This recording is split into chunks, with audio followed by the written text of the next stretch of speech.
नमस्कार। चंद्रकांत भट्ट अमेरिका से। पूरी दुनिया, पूरा विश्व रोटी, कपड़ा और मकान और उसके आगे शिक्षा, स्वास्थ्य और उसके आगे टेक्नोलॉजी से जुड़ी हुई है। ये मोबाइल ने पूरे विश्व को इतना नज़दीक ला दिया। व्हाट्सएप, फेसबुक, यूट्यूब आज टेक्नोलॉजी आने वाले वक्त में पूरे विश्व को बदल देगी। आपकी जो भी सीक्रेसी है वो सेकंडों में, क्योंकि आज साइबर क्राइम बढ़ गया है। लेकिन कोई भी इंसान हो, दुनिया की कोई भी ताकत हो, कोई भी देश हो, कोई भी लोग हैं, उसको रोटी तो चाहिए। और बाद में रोजी सब कुछ आती है, लेकिन रोटी तो चाहिए।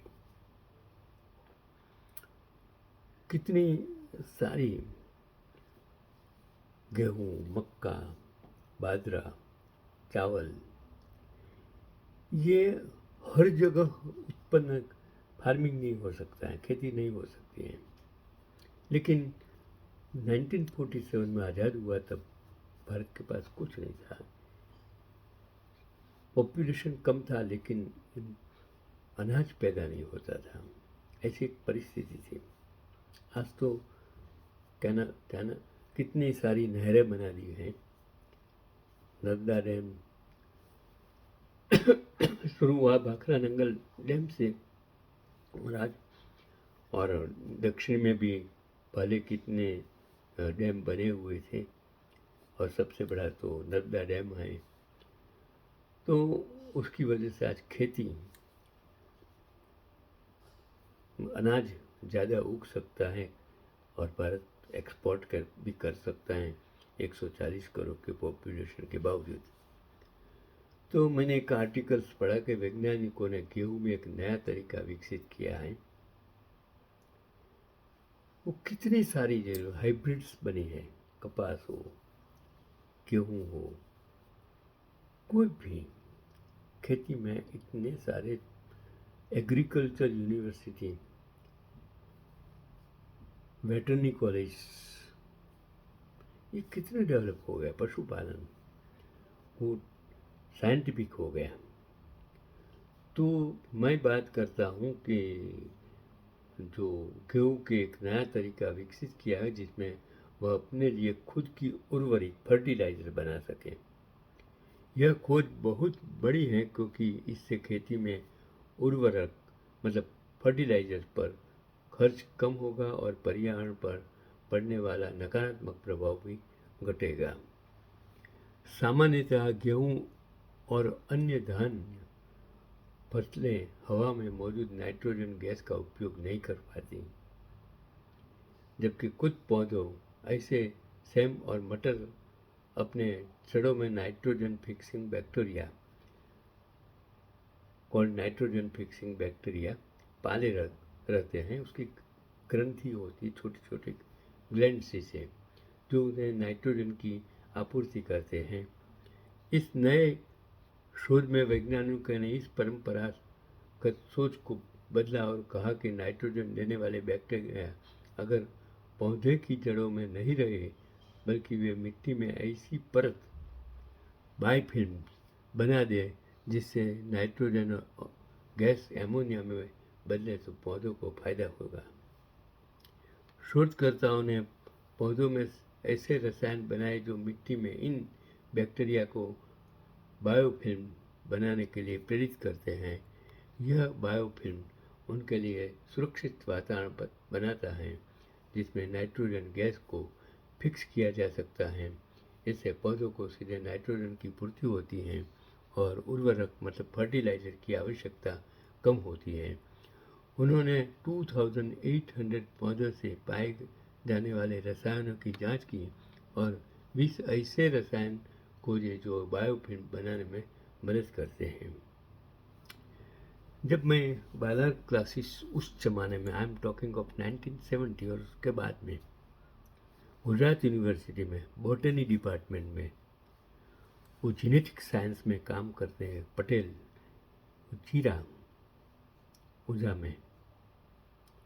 इन पर इतना संशोधन किया था उन्होंने, तो उस ज़माने से मुझे इंटरेस्ट था बॉटनी में, जूलॉजी में, रिसर्च वर्क में।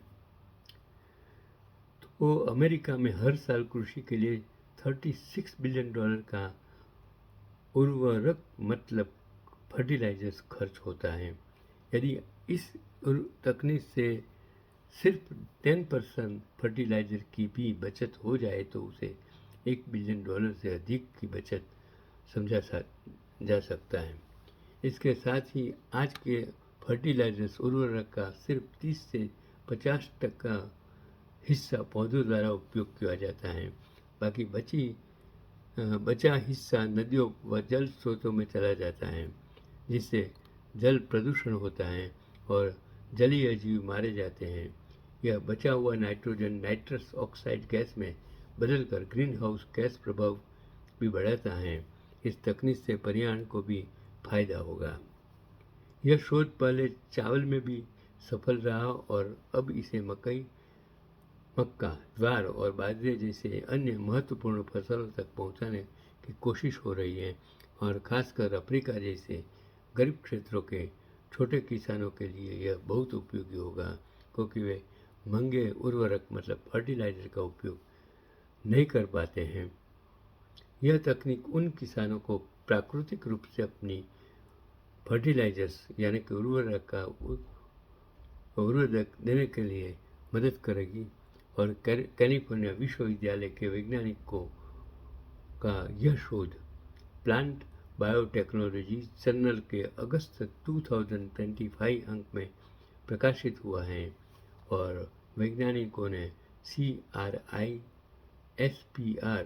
जीन एडिटिंग तकनीक का उपयोग करके गेहूं के पौधों से बदलाव किए, जिससे वे एपिजेनिन नामक प्राकृतिक फ्लवोन यौगिक की अतिरिक्त मात्रा बनाने लगे, जिसे पौधे अपनी जड़ों के माध्यम से मिट्टी में छोड़ते हैं।